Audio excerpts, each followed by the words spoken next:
d'ici Haru pour la chaîne Haru Gaming, j'espère que vous allez bien, pour ma part ça va super. Aujourd'hui on se retrouve pour une présentation de PC Gamer avec un budget de 250 €.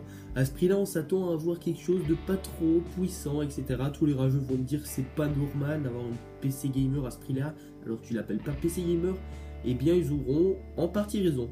Mais ce PC n'est pas dédié aux gros gamers qui veulent jouer à tout en ultra à plus de 60 FPS.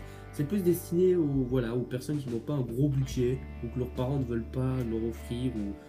Voilà, c'est un petit budget de 150 € et vous avez une config qui permet de lancer tous les jeux, en tout cas tous ceux qui sont joués sur Twitch comme Counter-Strike, Minecraft, LOL, League of Legends. Tout ce qui est comme ça les lancera dans de très bonnes conditions en ultra à plus de 60 FPS. Et après ça peut lancer des bons jeux comme GTA 4, GTA San Andreas, GTA 5 ça le lance en low, voire medium pour certaines choses. Et ça le lance dans de très bonnes conditions. Donc voilà, c'est une petite config à bas budget pour toute personne qui n'a pas le budget tout simplement. Donc on se retrouve directement pour les composants.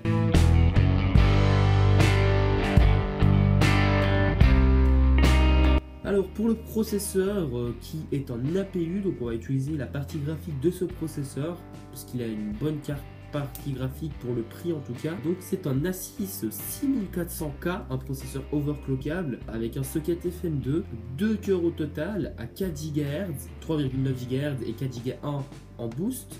On a un cache L2 avec un MO dédié. On a une fréquence de 1866 MHz maximum pour la RAM. Et en carte graphique intégrée, on a de l'HD 8470D et le tout consomme 65 watts. Donc la carte graphique intégrée fera très bien son taf, comme je vous l'ai dit, pour tous les jeux à basse consommation. Alors pour la carte mère, c'est la meilleure rapport qualité-prix et c'est la moins chère.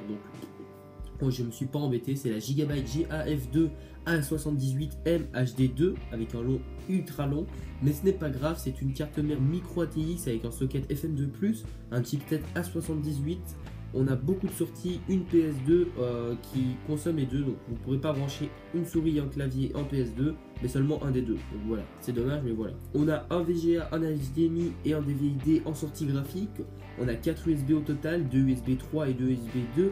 On a une sortie RJ45 et 3 ports audio jack, donc une très bonne carte mère niveau rapport qualité-prix. Pour la RAM, je suis parti sur 4 Go avec une seule barrette. Alors pourquoi j'ai pas fait de dual channel? Parce qu'on a que 2 slots de RAM sur la carte mère.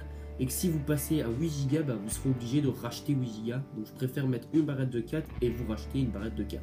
C'est simplement pour l'évolution. C'est de la Kingston HyperX Furies Black. Alors j'ai mis de la black parce que c'est pas vraiment une config qui a un thème de couleur précis. Mais si vous voulez prendre de la rouge, de la verte, de la jaune, prenez absolument ce que vous voulez. Moi je m'en fous.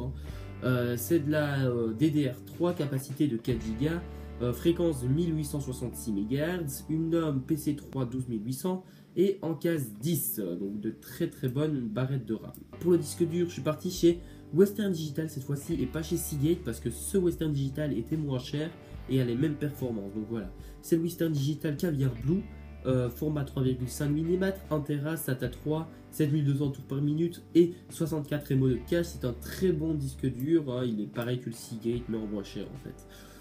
Pour l'alimentation, je suis parti chez Aerocool et pour le boîtier aussi d'ailleurs, je n'ai même pas fait exprès. L'alimentation, c'est une très bonne rapport qualité-prix, c'est une des moins chères et qui a à peu près tout pour son prix. Donc c'est une Aerocool KCAS 80 plus bronze, 400 watts, elle est non modulaire et elle a un ventilo de 120 mm. Donc elle est non modulaire, mais bon à ce prix là on peut pas vouloir tout non plus. Pour le boîtier, alors c'est un boîtier vraiment pas cher, c'est les nouveaux en tout cas sur Top Achat, l'Aerocool CS 1102. Moi je le trouve très classe, très design. Pour de l'Aerocool en général c'est plutôt des design gamers avec des LED de partout, mais là ils ont fait fort, c'est un très beau boîtier à très bon rapport qualité-prix. Donc c'est un boîtier moyenne tour qui accepte les cartes mères ATX, micro ATX et mini ATX. On a un USB 3 en façade et 2 USB 2, plus une prise jack et une prise micro. On a un ventilateur inclus, on a un tout petit 80 mm que je vous conseille d'upgrade ou de rajouter parce que c'est vraiment un tout petit ventilo.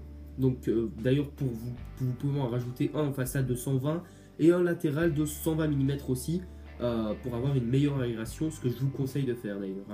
Donc c'est à peu près tout pour cette config. Comme je vous l'ai dit, elle est très bonne pour les petits budgets. Avant de partir, j'aimerais vous remercier pour les 200 abonnés, ça fait super plaisir. Je vous remercierai jamais assez. 200 personnes, c'est énorme pour le début d'un youtubeur, donc je vous remercie. Et puis je vous dis à bientôt pour de prochaines vidéos. N'hésite pas à liker, commenter et à partager cette vidéo, ça me fait ultra plaisir. Et moi je te dis à bientôt. Bye tout le monde.